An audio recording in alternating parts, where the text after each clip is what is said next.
आज पश्चिम बंगाल के दौरे पर प्रधानमंत्री नरेंद्र मोदी रहेंगे। पहली बड़ी खबर संदेश खाली की महिलाओं से पीएम की मुलाकात को लेकर। संदेश खाली की पीड़ितों का दर्द प्रधानमंत्री नरेंद्र मोदी सुनेंगे। उत्तर 24 परगना के बारासात में पीएम की रैली को लेकर यह बड़ी खबर सामने आई है। संदेश खाली का मुख्य आरोपी शाहजहां शेख शिकंजे में है। उससे पूछताछ जारी है, लेकिन उसके जुल्म के सताए लोगों में अभी भी खौफ है। शाहजहां तो गिरफ्त में है, लेकिन अभी भी उसके गुर्गे खुले घूम रहे हैं। टीवी 9 की टीम संदेश खाली पहुंची और सच जानने की कोशिश की। संदेश खाली की महिलाएं अब पीएम मोदी से अपनी सुरक्षा की गुहार लगाएंगी। आगे हम लोग सब माँ बहनें चाहते हैं कि हम मोदी जी से मिलना चाहते हैं। तो आप लोग जब मोदी जी से मिलेंगे तो ये सब बात रखेंगे? हाँ, जरूर रखेंगे। हमारे साथ जो भी हुआ है, रात को 12 बजे तक बुलाया जाता, कभी भी बुलाया जाता था लेडीजों को। जो करता था, जो भी इनको हुआ था, सब कुछ मंत्री के बात रहता। शेख शाहजहां उत्तम सरदार जे हमारे एखाने अत्याचार करेছে। हाँ, डर तो लगेगा, क्योंकि अभी तो बड़ा साइज का जो मछली होती है वो पकड़ गया, मगर छोटी छोटी जो है उनको भी पकड़ना चाहिए। हमारा इधर आए, हमारा इस संदेश खाली में आए और पूरा तदंत में कोशिश करें और सबको पकड़ा जाए। और थोड़ी देर में पीएम मोदी बंगाल के 24 नॉर्थ परगना जिले में नारी शक्ति वंदन रैली करेंगे। इस रैली में पहुंची महिला कार्यकर्ताएं प्रधानमंत्री को देखने सुनने के लिए उत्सुक हैं। उनसे बात की टीवी 9 संवाददाता कुमार कुंदन ने। प्रधानमंत्री आज पश्चिम बंगाल में हैं। इस वक्त मैं 24 परगना जिले में हूं और महिलाओं को आज वो विशेष रूप से संबोधित करेंगे।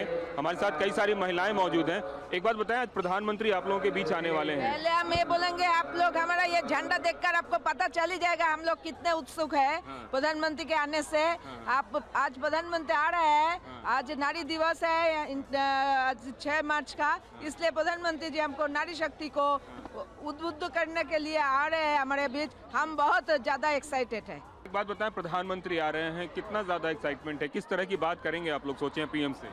पीएम से बहुत अच्छे से ही बात करेंगे और वो तो आएंगे। बहुत ज़्यादा एक्साइटेड है हम लोग, सुबह से लेके परसों से लेके बहुत एक्साइटेड है, बहुत बिजी थे, तो देखते हैं क्या होता है। मैम, हाल फिलहाल में जो घटनाएं हुई हैं बंगाल में, खास करके संदेश खाली और तमाम तरह की जो घटनाएं हुई हैं, आपको लगता है कि उसका महिलाओं पे एक असर है कहीं न कहीं? निश्चित रूप पे आएगी। महिला पर जो अत्याचार हो रही है उसके तो होना ही चाहिए। अब तो राज्य सरकार जो कर रहे हैं उसका तो कोई मतलब यही नहीं पड़ता कि अब तो सरकार चेंज होना चाहिए, है ना। कितना एक्साइटमेंट है? पीएम आ रहे हैं आप लोगों के इलाके में?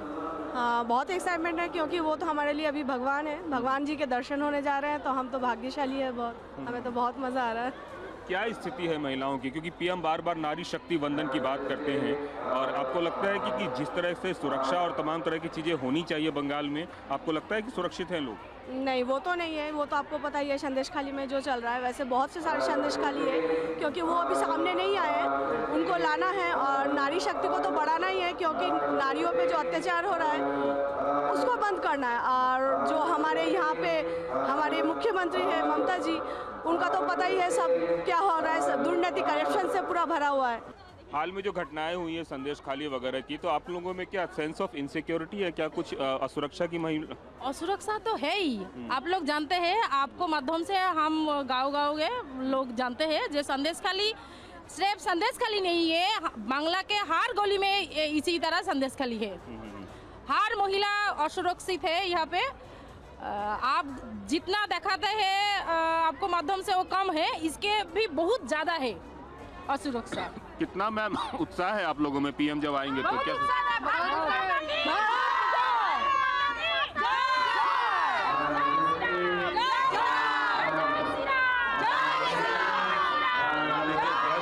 क्या जय श्री राम के नारे लग रहे हैं और उनको ऐसा लगता है कि प्रधानमंत्री आएंगे तो जो असुरक्षा की भावना है वो थोड़ी दूर हो पाएगी और प्रधानमंत्री अपनी बात रखेंगे। कैमरामैन वीरेंद्र मौर्य के साथ कुमार कुंदन, टीवी 9 भारतवर्ष, कोलकाता।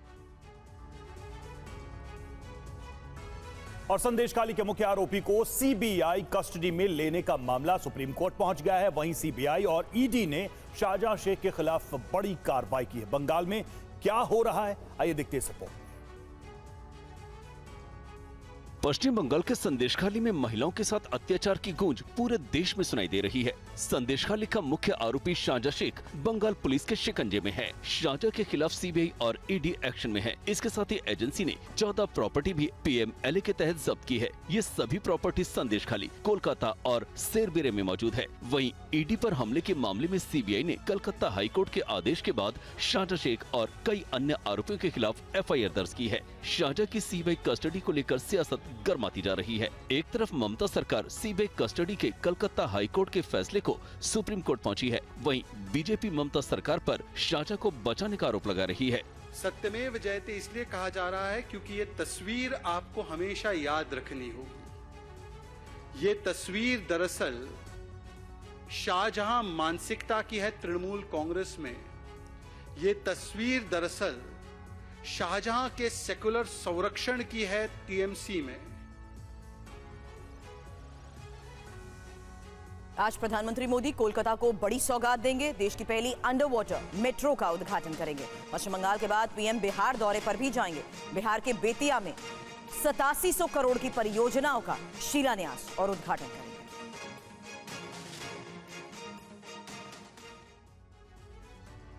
पश्चिम बंगाल में पीएम मोदी आज कोलकाता को देश की पहली अंडर वाटर मेट्रो परियोजना की सौगात देंगे। कोलकाता की अंडर वाटर मेट्रो का निर्माण हुगली नदी के नीचे कराया गया है।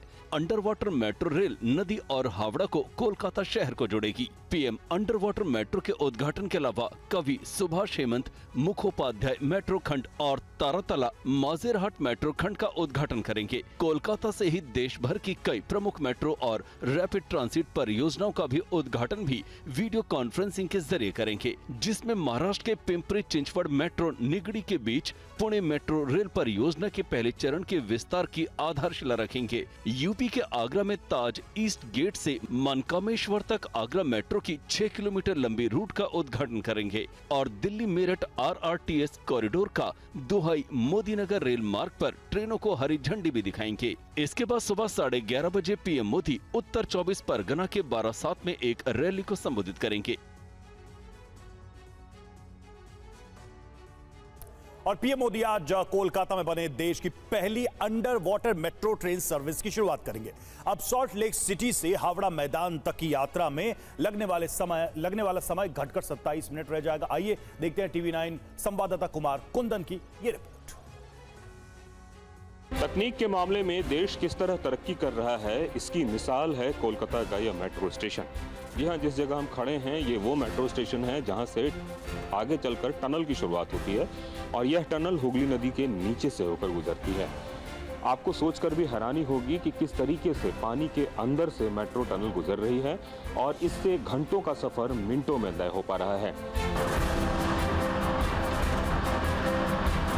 जिस हिसाब से इस ट्रैक को बनाया गया है, अमूमन ये ट्रैक विदेशों में देखा जाता है, लेकिन हिंदुस्तान में पहली बार इस तरीके से नदी का सीना चीरते हुए एक तरीके से मेट्रो ने ये काम किया है। आमतौर पर कम से कम 1.5 घंटे का समय तो कलकत्ता के ट्रैफिक में लग जाएगा यदि आप सॉल्ट लेक सिटी से हावड़ा मैदान तक जाते हैं। लेकिन इस वाटर टनल के बनने के बाद सॉल्ट लेक की अगर बात करें, सॉल्ट लेक सेक्टर 5 से हावड़ा मैदान की दूरी घटकर महज 27 मिनट अगर हम जर्नी के हिसाब से करें तो वो हो जाएगा। और प्रधानमंत्री नरेंद्र मोदी कल जम्मू कश्मीर के दौरे पर जाएंगे। पीएम मोदी धारा 370 हटाए जाने के बाद पहली बार घाटी के दौरे पर जाने वाले हैं। उस दौरान वो कई विकास परियोजनाओं का उद्घाटन भी करेंगे। 2015 के बाद प्रधानमंत्री नरेंद्र मोदी के पहले कश्मीर दौरे को लेकर तैयारियां अंतिम चरण में हैं। पूरी घाटी को सजाया जा रहा है। पीएम मोदी श्रीनगर के दरगाह हजरत बल के विकास से जुड़ी योजनाओं की घोषणा करेंगे। वहीं सोनमर्ग इसकी ड्रैग लिफ्ट समेत दूसरी परियोजनाओं का भी उद्घाटन करेंगे। वहाँ से निकालकर आज जम्मू कश्मीर आगे बढ़ा है और जम्मू कश्मीर के नागरिक उस मोदी को जिसने शांति लाई, जिसने विकास लाया, जिसने विश्वास पैदा किया, उनको सुनने के लिए 7 मार्च 10 बजे बख्शी स्टेडियम में लाखों की तादाद में पहुंचे। प्रधानमंत्री के कश्मीर दौरे को लेकर तैयारियां पूरी जोरों शोरों पर चल रही है। हम अभी ऐतिहासिक जीरो ब्रिज पर है, जहां पे आप देख सकते हैं कि भाजपा और देश के तिरंगे से इस पूरे ब्रिज को कवर कर दिया गया है। बता दें आपको, भाजपा के अनुसार 10,000 तिरंगों से पूरे श्रीनगर शहर को जो है कवर किया जाएगा। साथ ही पीएम को सुनने के लिए पूरे जम्मू कश्मीर से बड़ी संख्या में लोग पहुंचने शुरू हो गए हैं। ये पहला दौरा होगा जब प्रधानमंत्री नरेंद्र मोदी प्रधानमंत्री की हैसियत से यहाँ पे आएंगे और लोगों से संबोधित होंगे। और खबर बिहार से। बिहार में एनडीए में सीट बंटवारे पर बड़ी खबर है। आज जेपी नड्डा के घर बिहार एनडीए की बैठक, अमित शाह भी मीटिंग में मौजूद रहेंगे। नीतीश कुमार भी बैठक में शामिल हो सकते हैं। बिहार में बीजेपी के सहयोगी दलों के नेता मीटिंग में शामिल होंगे।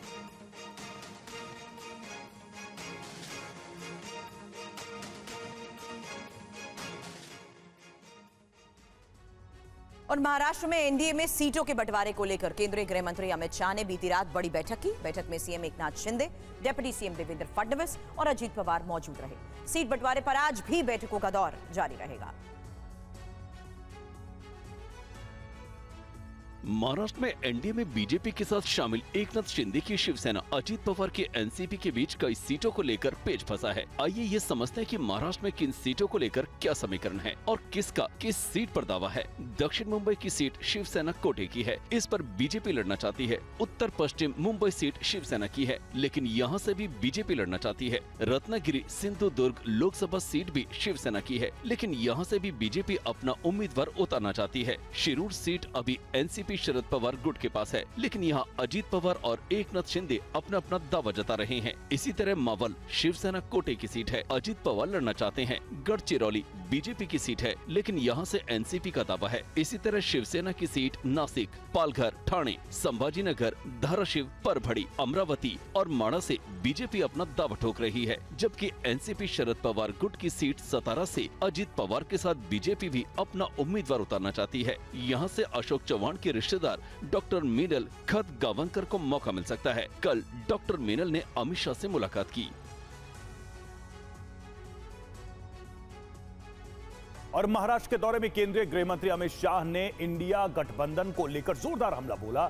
अमित शाह ने कहा कि परिवारवादी विकास नहीं कर सकते। उन्होंने विपक्ष पर वार करते हुए कहा कि सभी अपने बेटे बेटियों को पीएम और सीएम बनाने में जुटे।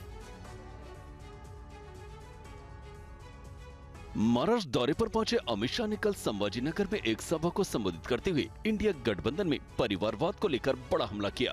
सोनिया गांधी को, राहुल गांधी को प्रधानमंत्री बनाना है, उद्धव ठाकरे को, आदित्य ठाकरे को मुख्यमंत्री बनाना है, शरद पवार जी को बेटी को मुख्यमंत्री बनाना है, ममता दीदी को भतीजे को मुख्यमंत्री बनाना है, स्टालिन को उसके बेटे को मुख्यमंत्री बनाना है। इसमें आपके लिए कोई नहीं है भाई, आपके लिए नरेंद्र मोदी है, भारतीय जनता। मेरे देश के युवाओं के भविष्य के लिए नरेंद्र मोदी जी ने पूरे 130 करोड़ मतदाताओं के सामने विकसित भारत का लक्ष्य रखा है। ओवैसी में पार्टी एआईएमआईएम के गढ़ संभाजीनगर में अमित शाह ने इंडिया गठबंधन को घमंडिया गठबंधन बताते हुए कहा कि उनके शासन के 40 साल पर हमारे 10 साल में किए काम भारी हैं।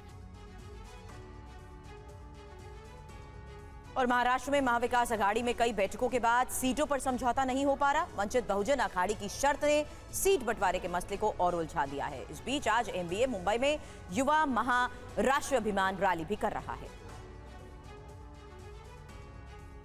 महाविकास आघाड़ी में शामिल पार्टियां महाराष्ट्र की 48 लोकसभा सीटों को लेकर अपने अपने दावे कर रही हैं। कांग्रेस उद्धव ठाकरे की पार्टी के साथ शरद पवार की पार्टी ज्यादा से ज्यादा सीटों पर लड़ने के दावे कर रही है। इसी दावे की वजह से महाविकास आघाड़ी में सीटों का बंटवारा तय नहीं हो पा रहा है। सबसे बड़ा पेंच वंचित बहुजन आघाड़ी को लेकर फंसा है।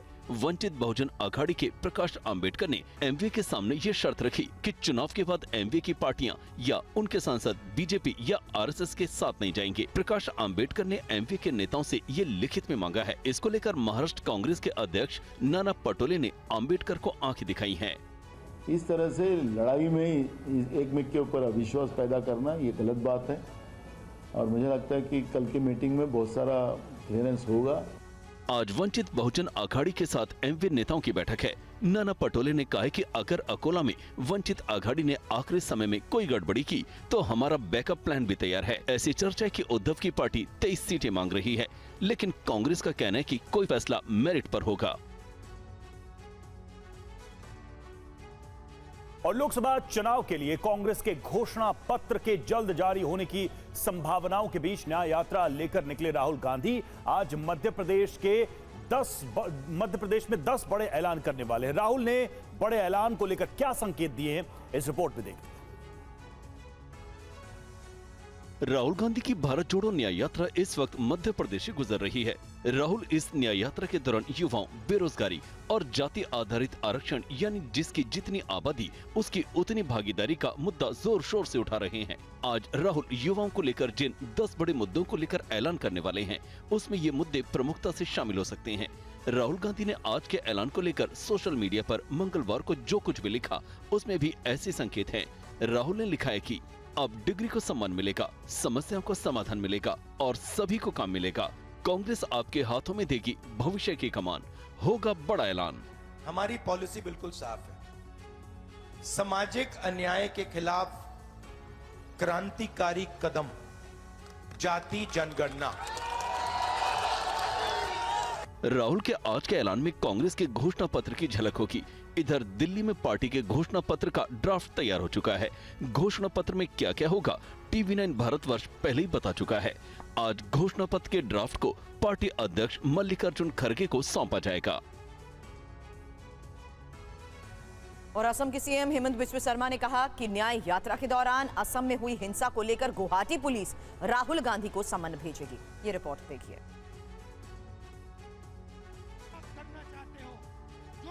न्याय यात्रा को लेकर राहुल गांधी के लिए असम के सीएम हेमंत बिस्व शर्मा मुश्किलें बढ़ाने वाले हैं।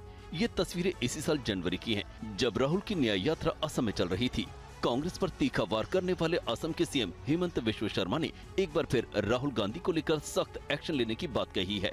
हेमंत बिस्व शर्मा ने कहा है कि न्याय यात्रा के दौरान असम में जो हिंसा हुई थी, उसको लेकर गुवाहाटी पुलिस राहुल गांधी को समन जारी करेगी। उन्होंने कहा कि लोकसभा चुनाव के बाद गुवाहाटी पुलिस राहुल गांधी को नोटिस भेजेगी, जिस पर उन्हें पुलिस के सामने पेश होना पड़ेगा। हेमंत बिस्व शर्मा ने कहा कि कांग्रेस विधायक जाकिर हुसैन सिकंदर और असम कांग्रेस अध्यक्ष भूपेन कुमार बोरा को जारी समन इस प्रक्रिया की शुरुआत है। उन्होंने कहा, राहुल गांधी की न्याय यात्रा के दौरान असम के गुवाहाटी में शहर के अंदर कांग्रेस कार्यकर्ताओं ने बैरिकेड तोड़े थे। उसी मामले में पुलिस ने ये केस दर्ज किया है। इस मामले में गुवाहाटी पुलिस विधानसभा में विपक्ष के नेता देवव्रत सैकिया और भूपेन कुमार बोरा को भी समन जारी किया गया था।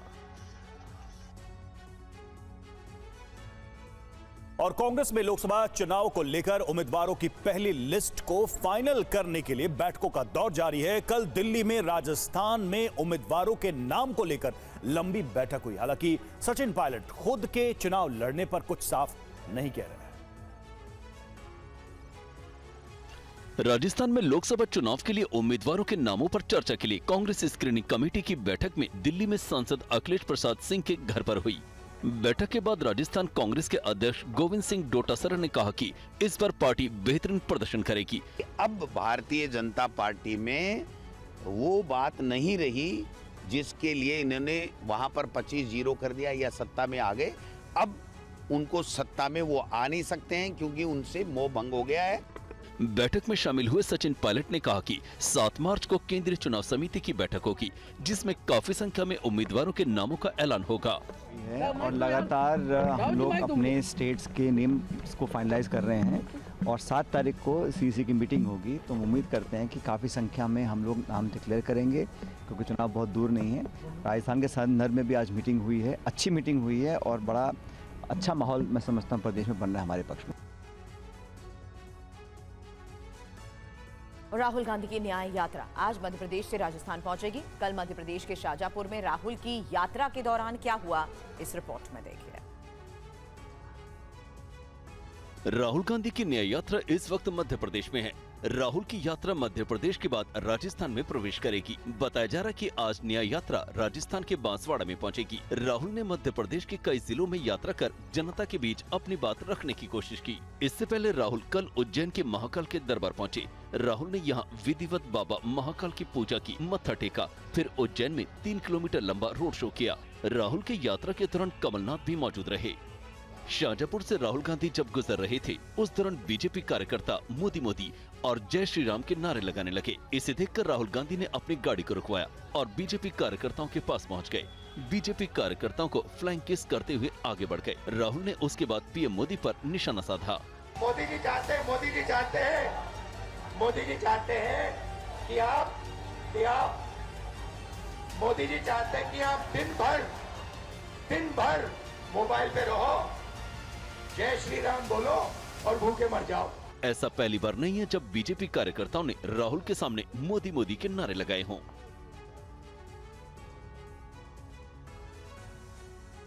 और संदेश खाली की महिलाएं बारासात रवाना हो गई हैं। पीएम मोदी से मिलने के लिए जा रही हैं महिलाएं। पीएम को शाहजहां शेख के अत्याचार के बारे में बताएंगी ये महिलाएं।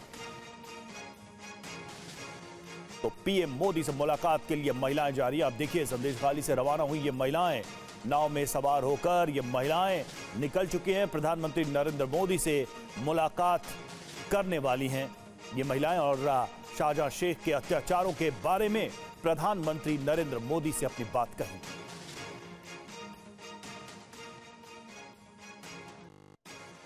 देखिए किस तरह से नदी को पार करके ये महिलाएं नाव के जरिए जा रही हैं प्रधानमंत्री के इस कार्यक्रम में शामिल होने के लिए। इस रैली में प्रधानमंत्री से वो मुलाकात करेंगे। कुमार कुंदन हमारे साथ इस वक्त जुड़े हुए हैं, जो कि प्रधानमंत्री के रैली स्थल पर मौजूद हैं। इस वक्त सीधे रुख करेंगे उनका। कुमार, अहम सवाल ये है कि आज सीधे ये महिलाएं जो संदेश खाली से निकली हैं वो प्रधानमंत्री से बात कहेंगी।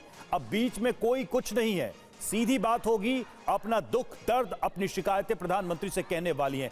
कितना बड़ा महत्व है इसका, क्योंकि बंगाल में यह मुद्दा पहले से ही बहुत गर्म है और इसको लेकर केंद्र और राज्य में टकराव बढ़ा हुआ है। प्रधानमंत्री के साथ उनकी मौजूदगी क्या मैसेज देगी? देखिए, अब ये मामला पूरा संदेश खाली से नहीं बल्कि वहां से निकलकर पूरे बंगाल और पूरे देश में फैल गया है। जिस तरीके से अदालत और तमाम तरह की चीज़ें इसमें इन्वॉल्व हुई हैं।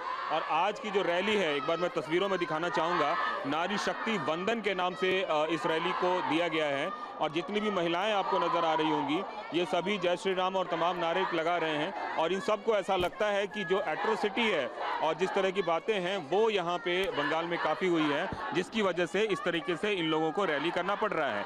एक बार हम लोगों से ही बात करने की कोशिश करते हैं और ये जानने की कोशिश करते हैं। मैम, एक बात बताएं, पीएम आज यहाँ आ रहे हैं, संदेश खाली की महिलाएं भी आ रही हैं, किस तरह का संदेश जाएगा? आपको क्या लगता है महिलाओं को क्या? मोदी जी सबके लिए अच्छा ही सोचते हैं तो अच्छा बढ़ता ही जाएगा। दीदी की तरह नहीं है कि माँ बहनों की रेट लगा देती है, जो हम लोग नहीं चाहते उनको। मोदी जी आ रहे हैं, इस बंगला का कोई सुसार कर रहे हैं, वही हम लोग चाहते हैं कि इधर से इधर बीजेपी सरकार ही आए मोदी जी की तरह। मोदी जी है, मोदी जी रहेंगे, मोदी जी सब कुछ है।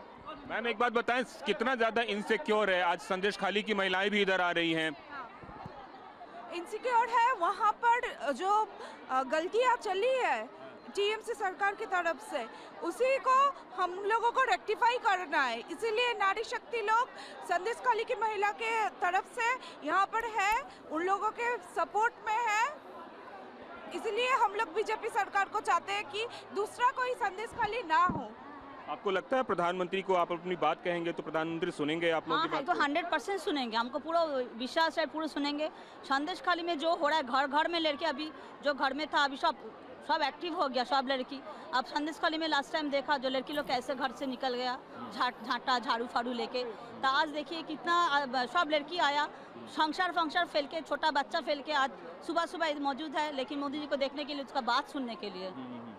तो प्रधानमंत्री को देखने और प्रधानमंत्री की बात सुनने के लिए रवि यहाँ पे लोग आए हुए हैं और निश्चित रूप से एक मैसेज जो है वो मैसेज बहुत लाउड एंड क्लियर है और वो ये है कि जो महिलाओं की प्रति जो सरकार का रवैया या फिर आरोप रहा है उस आरोप से इतर पार्टी और पार्टी के लोग उनके साथ हैं और यही संदेश देने की कोशिश है। कुंदन, और इस बारे में लगातार आपसे बातचीत हम करते रहेंगे क्योंकि आपने भी संदेश खाली की महिलाओं के दर्द उनकी आप बीती सुनी है। आज प्रधानमंत्री के सामने अब से थोड़ी देर बाद यही महिलाएं होंगी और संदेश खाली की उसी स्थिति को, उसी दर्द को प्रधानमंत्री के साथ वो साझा करेंगे। लेकिन बीच एक और बड़ी खबर का रुख करते हैं जहां बता दें पश्चिम बंगाल के आसनसोल से टीएमसी के सांसद शत्रुघ्न सिन्हा ने अयोध्या के राम मंदिर को लेकर कहा है कि अब यहां उतनी भीड़ नहीं आ रही है जितनी बहुत प्रचार प्रसार के बाद पहले दिन पहुंची थी। आइए देखते हैं उन्होंने राम मंदिर पर और क्या कहा।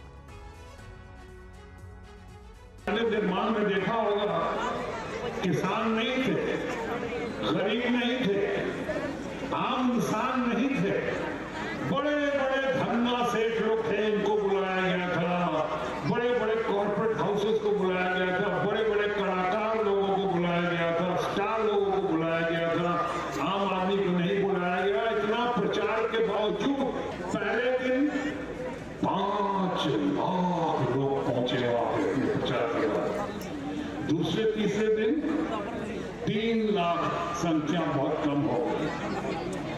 उसके 2-3 दिन बाद 2 लाख फिर आ गए और उसके 2-3 दिन बाद 5,000, 10,000, 20,000 और अभी तो 1,000-2,000 लोग जा रहे हैं वहां पे, क्योंकि शंकराचार्य जहां नहीं पहुंचे, मंदिर पूरा नहीं है, उस पर आप अपनी पब्लिसिटी के लिए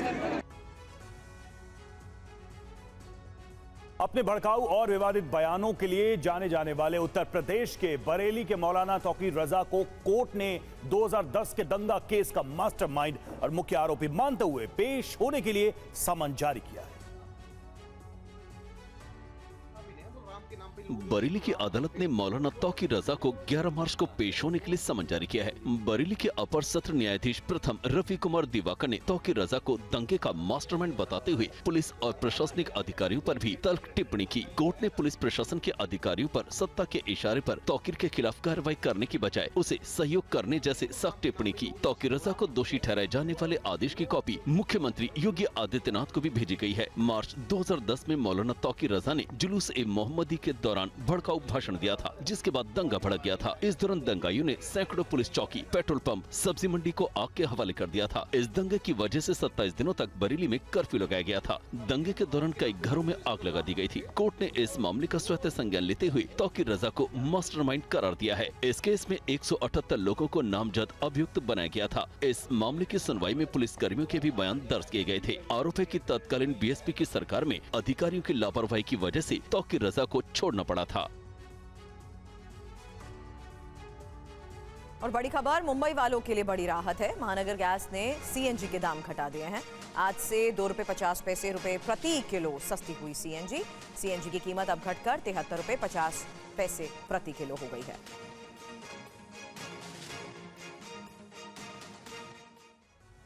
और पंजाब हरियाणा के शंभू बॉर्डर पर बैठे किसान आज दिल्ली कूच करने वाले हैं। किसानों का क्या है प्लान? किसानों के दिल्ली कूच पर राजधानी दिल्ली में क्या है सुरक्षा इंतजाम? इस रिपोर्ट में देखिए। एमएसपी की गारंटी की मांग पर अड़े किसान आज दिल्ली कूच की तैयारी में हैं। किसान संगठनों का कहना है कि पूरे भारत से किसान शांतिपूर्ण तरीके से दिल्ली के जंतर मंतर की ओर मार्च करेंगे। इस मार्च में मध्य प्रदेश, राजस्थान और बिहार से दिल्ली पहुंच रहे हैं। किसानों के दिल्ली कूच की खबर के बाद दिल्ली पुलिस अलर्ट है। किसानों के दिल्ली कूच को लेकर स्पेशल ब्रांच ने दिल्ली पुलिस को अलर्ट किया है। स्पेशल ब्रांच ने कहा है कि बस और छोटी गाड़ियों के जरिए दिल्ली में प्रदर्शनकारियों के घुसने की आशंका है। छोटे छोटे ग्रुप्स में प्रदर्शनकारी दिल्ली में दाखिल होने की कोशिश करेंगे। दिल्ली में घुसने के लिए प्रदर्शनकारी दिल्ली के सटे गांव और गलियों का सहारा ले सकते हैं। स्पेशल ब्रांच ने अलर्ट में ये भी कहा है कि ये प्रदर्शनकारी लुटियन जोन में जमा होकर प्रदर्शन करना चाहते हैं। स्पेशल ब्रांच के इस अलर्ट के बाद दिल्ली के तमाम बॉर्डर्स, बस, रेलवे और दिल्ली मेट्रो पर दिल्ली पुलिस की पैनी नजर है। साथ ही नई दिल्ली और दिल्ली की सीमा पर भीड़ जमा न हो, उसके लिए पुख्ता इंतजाम किए गए हैं। दिल्ली कूच की जिद पर अड़े किसान आज क्या करेंगे, कैसे दिल्ली पहुंचेंगे, ये देखना होगा। उत्तर प्रदेश के जौनपुर के बाहुबली पूर्व सांसद धनंजय सिंह को रंगदारी और अपहरण के मामले में कोर्ट ने दोषी ठहराया। साल 2020 के इस मामले में कोर्ट आज धनंजय सिंह और उनके सहयोगी पर सजा सुनाएगा। पूर्वांचल के बाहुबली जौनपुर के पूर्व सांसद धनंजय सिंह और उनके सहयोगी संतोष विक्रम सिंह को नमामि गंगे के प्रोजेक्ट मैनेजर अभिनव सिंघल से रंगदारी मांगने, धमकी देने और अपहरण करने के मामले में दोषी ठहराया गया है। मामला 4 साल पुराना है। दोषी ठहराए जाने के बाद दोनों को जेल भेज दिया गया है। हालांकि इस मामले में अभिनव सिंघल कोर्ट में अपने आरोपों से मुकर गए थे। वादी और भी गवाह जो है आपके अपने अभिकथन से आंशिक रूप से कुछ जो है हॉस्टाइल हुए थे, लेकिन कुछ तथ्य जो है अदालत को मिला होगा, तो उसको तो विस्तृत अध्ययन के बाद ही जो है पता चलेगा। धनंजय सिंह 2009 में जौनपुर लोकसभा सीट से बीएसपी से भी सांसद भी रह चुके हैं। धनंजय सिंह अब बीजेपी की सहयोगी नीतीश कुमार की पार्टी जेडीयू के नेता हैं। हालांकि जौनपुर सीट से इस बार भी वो लोकसभा चुनाव लड़ने की पूरी तैयारी में है, लेकिन पार्टी ने इन्हें टिकट नहीं दिया। अगर धनंजय सिंह को आज कोर्ट 2 साल से ज्यादा सजा सुनाती है तो वो चुनाव भी नहीं लड़ सकते।